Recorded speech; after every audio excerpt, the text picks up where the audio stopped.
जो तुर्की कल तक खुद को भूमध्य सागर का इकलौता शहंशाह समझ रहा था, जो तुर्की भारत को लगातार एक के बाद एक धमकियां दे रहा था, जो तुर्की ये कह रहा था कि भारत अपनी अगर युद्धपोतों को भूमध्य सागर से वापस नहीं हटाता तो वह उसके युद्धपोतों को ध्वस्त कर देगा, वो तुर्की अब भारत के सामने घुटने टेकने को मजबूर हो चुका है। हाल ये बन चुका है कि तुर्की ने न सिर्फ गिड़गिड़ाते हुए अपना सरेंडर भारत के साथ कर दिया है, बल्कि भारत के सामने अपनी सेना को भी पीछे लेने का ऐलान तुर्की की तरफ से किया गया है। और यह इस वक्त की सबसे बड़ी खबर बन चुकी है। दरअसल भारत ने न सिर्फ तुर्की के ऊपर सामरिक दृष्टिकोण पर ध्यान दिया, बल्कि भारत ने तुर्की के इस वक्त सबसे बड़ी सप्लाई चेन को पूरी तरीके से ठप कर दिया है। हाल ही बन चुका है कि तुर्की के कोई भी कंटेनर शिप से लेकर के कोई भी चीजें, यहां तक कि तुर्की के युद्धपोत भी अब बाहर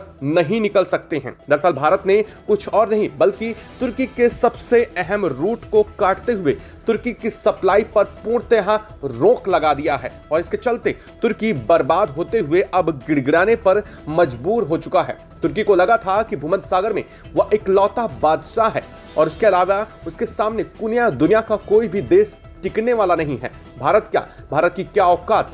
हालांकि ये सोचने वाला तुर्की अब खुद भारत के पैरों पर आ गिरा है।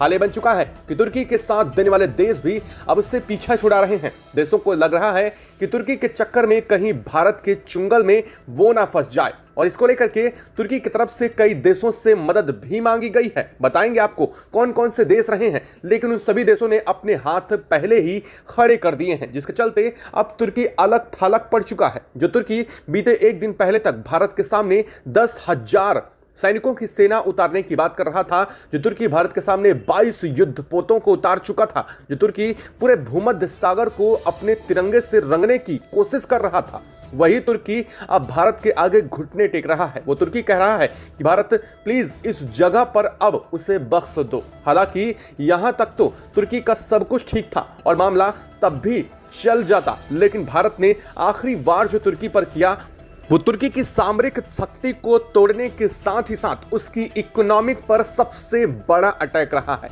जिसके चलते तुर्की पूरी तरीके से लॉक हो चुका था। हाल ये बन चुका था कि तुर्की के कंटेनर, शिप, पोर्ट सब कुछ पूरी तरीके से ब्लॉक हो चुके थे। हाल ये बन रहा था कि तुर्की के अंदर से ना तो कोई सामान बाहर जा पा रहा था और ना ही कोई भी चीज, कोई कंटेनर तुर्की के अंदर जा पा रहा था, जिसके चलते तुर्की बीते 3 दिनों से पूरी तरीके से ब्लैकआउट हो रखा था। हाल बन चुका था भारत ने तुर्की की गैस और पाइपलाइन को पहले ही ध्वस्त कर दिया था, जिसके चलते तुर्की की हालत पहले से ही खराब थी और इसके चलते अब जाकर के तुर्की ने भारत के सामने घुटने टेक दिए हैं। हाल ही बन चुका है कि तुर्की भारत के सामने घुटने टेकने के साथ साथ अपने किए गए कामों को लेकर भी भारत के आगे पछतावा जाहिर करेगा। इसके साथ ही साथ तुर्की अपने भूमध्य सागर में जो उसकी वाटर टेरिटरी थी, उस टेरिटरी को भी अब पीछे करने को तैयार हो चुका है। जिस जगह पर तुर्की भारत को लगातार रोक रहा था, जिस जगह पर आने के लिए तुर्की लगातार वार्निंग दे रहा था, अब उसी जगह से तुर्की पीछे हट रहा है। क्या है इस वक्त पूरी खबर, क्या पूरी अपडेट सामने रही है, क्या निकल करके पूरा का पूरा घटनाक्रम सामने आ चुका है और भारत ने तुर्की के किन किन जगहों को पूरी तरीके से ब्लॉक किया था, जिसके तरफ से तुर्की के पूरे रूट कट गए थे और इसको लेकर के अब भारत का अगला सबसे बड़ा मेजर कदम क्या होने जा रहा है वो भी आपको बताएंगे इस चैनल पर। तो चैनल पर बने रहे, वीडियो को लाइक और चैनल को अगर अभी तक आपने सब्सक्राइब नहीं किया है तो चैनल को सब्सक्राइब कर लें और बेल आइकन को जरूर दबा लीजिएगा ताकि पूरी खबर अपडेट आप तक सबसे पहले पहुंचती रहे। दोस्तों, तुर्की जिस तरह से भारत के साथ चाल चलने की कोशिश कर रहा था, तुर्की को लगा था कि वह पीछे पीछे जीत जाएगा, लेकिन तुर्की ने फिर वही गलती की, देश गलत चुन लिया। तुर्की को लगा था कि वो जिस देश के साथ कर रहा है उस देश को कोई जानकारी नहीं होगी, लेकिन शायद वो भूल चुका था कि भूमध्य सागर से लेकर के दुनिया का कोई ऐसा सागर नहीं बचा है जहां पर भारतीय नेवी पहले से ना मौजूद रही हो और जहां पर भारतीय नेवी को हर एक छोटे से छोटे चीजों का पता न लगा हो। और ऐसे में तुर्की ने वही गलती फिर से दोहराने की कोशिश की जो पिछले कुछ दिनों पहले उसने किया था। तुर्की को लगा था कि भारत के पीठ पीछे पूरी प्लानिंग रच देगा और भारत के पीठ पीछे छुरा घोंप करके वो भारत को भूमध्य सागर में हरा देगा, लेकिन तुर्की का यह पूरा का पूरा प्लान तब धरा का धरा रह गया जब लगभग 12 घंटे पहले भारत ने तुर्की के सबसे बड़े ठिकानों को लेकर ही काम तमाम कर दिया। भारत ने न सिर्फ तुर्की के उन ठिकानों को ध्वस्त करने का काम किया, बल्कि भारत ने तुर्की के सबसे बड़े मेजर पावर यानी कि तुर्की की जो सप्लाई चेन थी उस पर फाइनली कंट्रोल कर लिया। जैसे यह कंट्रोल की खबर तुर्की तक पहुंचती है, तुर्की बिलबिला उठता है। तुर्की दुनिया के कई देशों से सहयोग भी मांगने की कोशिश करता है। इसमें आपको बता दें, अमेरिकी राष्ट्रपति डोनाल्ड ट्रंप से तुर्की ने सहयोग मांगा था, लेकिन अमेरिका ने साफ तौर पर तुर्की को लेकर के कोई बड़ा जवाब दिया ही नहीं। वहीं दूसरी तरफ तुर्की की तरफ से और भी मुस्लिम देशों से सहयोग मांगा गया, जिसमें सऊदी अरब भी शामिल है। लेकिन सऊदी अरब जो पहले से ही भारत से बुरी तरीके से पिट रखा था, वो सऊदी अरब तुर्की के साथ देने से इनकार कर देता है, जिसके चलते तुर्की अलग थलग पड़ गया और आखिरकार तुर्की के पास कोई ऑप्शन नहीं बचा। तुर्की को मजबूरन भारत के सामने घुटने टेकने को मजबूर होना पड़ा, क्योंकि तुर्की को और भी ज्यादा भारत इसके बाद भी बर्बाद कर सकता था। भारत के पास सारे रास्ते थे तुर्की को, जो कि पूरी तरीके से तुर्की को निहत्था कर चुके थे। भारत ने पहले ही तुर्की की सामरिक शक्ति को उसके सबसे बड़े 3 पिलर को तोड़ दिया था। सबसे पहले तुर्की की सप्लाई चेन जो गैस सप्लाई थी उसे कट कर दिया, जिसके चलते तुर्की में ब्लैकआउट की जैसी कंडीशन बनी। उसके बाद भारत ने तुर्की के ड्रोन सिस्टम को ध्वस्त कर दिया। ड्रोन सिस्टम पर भारत का साइबर अटैक सीधे तौर पर तुर्की के ड्रोन सिस्टम को सबसे ज्यादा नुकसान पहुंचाया, जिसके चलते उसका एक सबसे बड़ा अहम कंपोनेंट जो कि जिसे वह अपने सामरिक दृष्टिकोण से इस्तेमाल करता है वो भी खत्म हो गया। इसके बाद भारत ने न सिर्फ ये बल्कि तुर्की के युद्धपोतों में लगे सैटेलाइट्स के कॉन्टेक्ट को भी ध्वस्त कर दिया, जिसका मतलब यह था कि तुर्की के अंदर कंट्रोल एंड कमांड सेंटर खत्म हो गया। तुर्की के 4 वो बड़े ठिकाने जो कंट्रोल और कमांड सेंटर के रूप में काम कर रहे थे, उन चारों ठिकानों को भी भारत ने निपटा दिया। लेकिन भारत का इन सब के बाद फिर भी भारत के कदम सिर्फ सामरिक थे, लेकिन भारत ने बीते देर रात जो किया उसके बाद तुर्की की असल में सबसे बड़ी हार हुई, और वह हार थी तुर्की के सबसे अहम रूट की सप्लाई ठप कर देना। भारत ने सीधे रूट काटते हुए और रूट को ब्लॉक करते हुए कहा कि तुर्की का एक भी कंटेनर अब इस रास्ते से नहीं गुजरेगा। अगर ऐसा होता है तो सीधे तौर पर तुर्की का पूरा रास्ता ब्लॉक हो गया था। तब तक तुर्की के लिए कोई रास्ता नहीं बचा था, सिर्फ एक रास्ता बचा था तुर्की के लिए भूमध्य सागर और ब्लैक सागर से होते हुए। भारत ने उन दोनों को कंट्रोल कर लिया। लेकिन आपको अब ये लग रहा होगा कि भारत तो भूमध्य सागर में मौजूद था, लेकिन ब्लैक सागर के रास्ते को भारत ने कैसे बंद किया? दरअसल इस पूरे मामले में आता है एक नया ट्विस्ट, जो भारत के साथ दुनिया का सबसे ताकतवर देशों में से एक देश उतर चुका था। ऐसे आपको पहले ही बताया था हमने कि इजराइल ने भारत को लेकर के पहले ही अपनी सहमति जताई थी। इस पूरे घटनाक्रम में इजराइल ने कहा था कि भारत का हर एक कदम बिल्कुल सटीक है और यही कदम की भारत के साथ वो खड़ा हो जाएगा। जैसे ही हुआ, तुर्की ने इधर भारत ने भूमध्य सागर में तुर्की को ब्लॉक किया और साथ ही साथ तुर्की के पूरे रास्ते को पूरी तरीके से रूट को काट दिया। उधर दूसरी तरफ इजराइल की तरफ से उठाए गए कदम ने तुर्की को और बड़ा झटका तब दे दिया जब ब्लैक सागर से उसकी पूरे सप्लाई चेन को ब्रेक कर दिया गया। जैसे ही तुर्की दोनों तरफ से बंद हुआ, तुर्की के लिए कोई भी रास्ता नहीं बचा।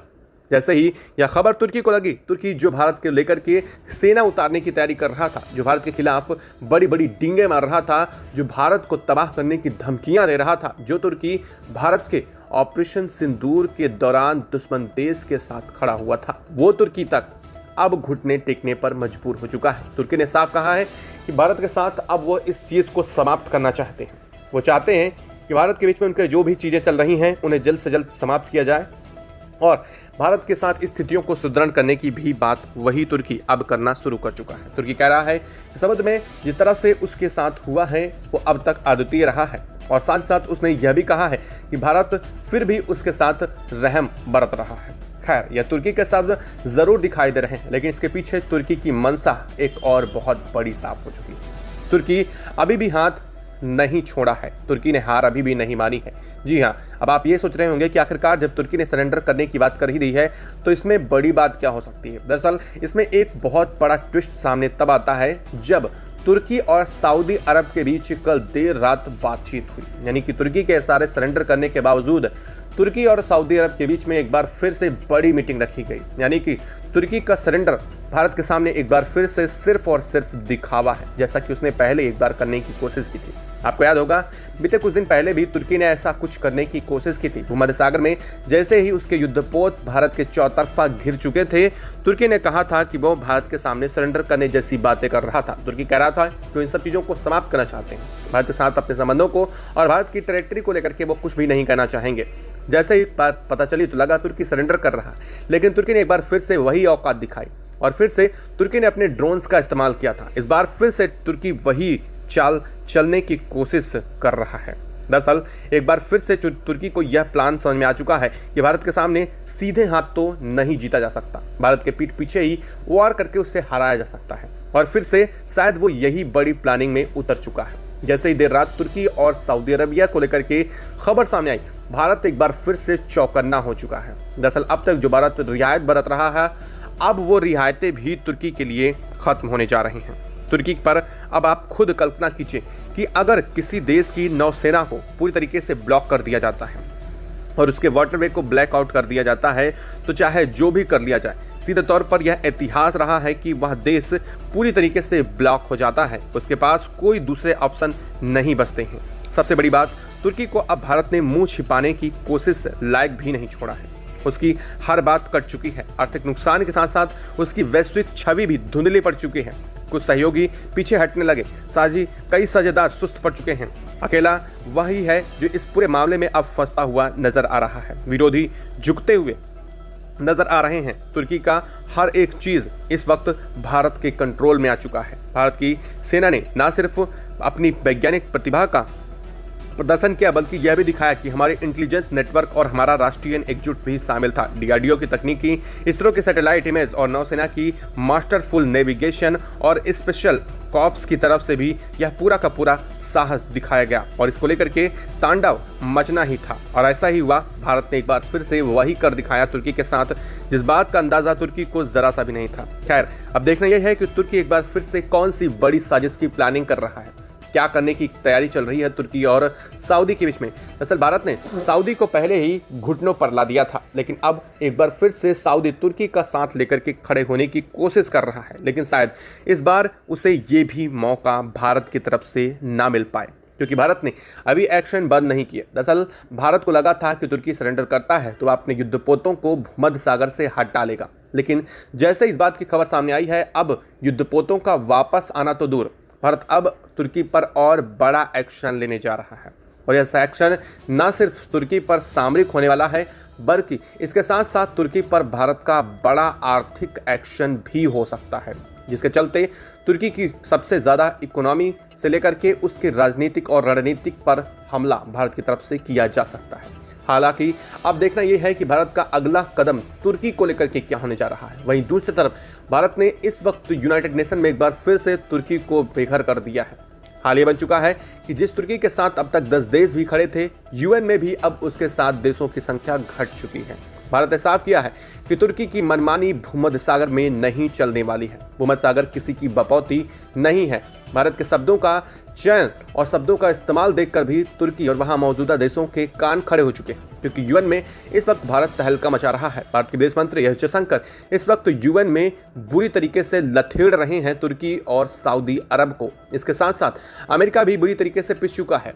अमेरिका जो अब तक भारत के ऊपर टैरिफ की बातें कर रहा था, अब वह भारत को इसका जिम्मेदार ठहरा रहा था, अब उसने भी हाथ पीछे खड़े करने शुरू कर दिए हैं। इधर भारत ने भूमध्य सागर से तो दूसरी तरफ भारत ने यूएन से, दोनों तरफ से अपनी सबसे बड़ी जीत दर्ज की है। और खबर इस वक्त जो सामने आ रही है वो आपके लिए और भी ज़्यादा महत्वपूर्ण हो जाती है, क्योंकि भारत जिसका कम से कम 4 दशकों से लेकर के 5 दशकों से इंतजार कर रहा है, यूएन से वो खबर आने की आज बड़ी संभावना बताई जा रही है। कहा जा रहा है कि भारत के वीटो पावर या स्थायी सदस्यता को लेकर के जो फाइनल बिल है, आज वो यूएन से पास होने वाला है और इसको लेकर के जो स्थायी सदस्य देश थे उनकी सहमति मिल चुकी है और इसको लेकर के अमेरिकी वीटो को लेकर भी सहमति बन चुकी है। यानी अमेरिका ने भारत पर अपने जो वीटो लगाने की बात कही थी उससे भी पीछे हट चुका है। अमेरिका ने कहा है कि भारत के वीटो पावर यानी स्थायी सदस्यता को लेकर के वह कोई आपत्ति दर्ज नहीं करेगा। खैर, अब देखना यह है कि भारत को लेकर के यूएन में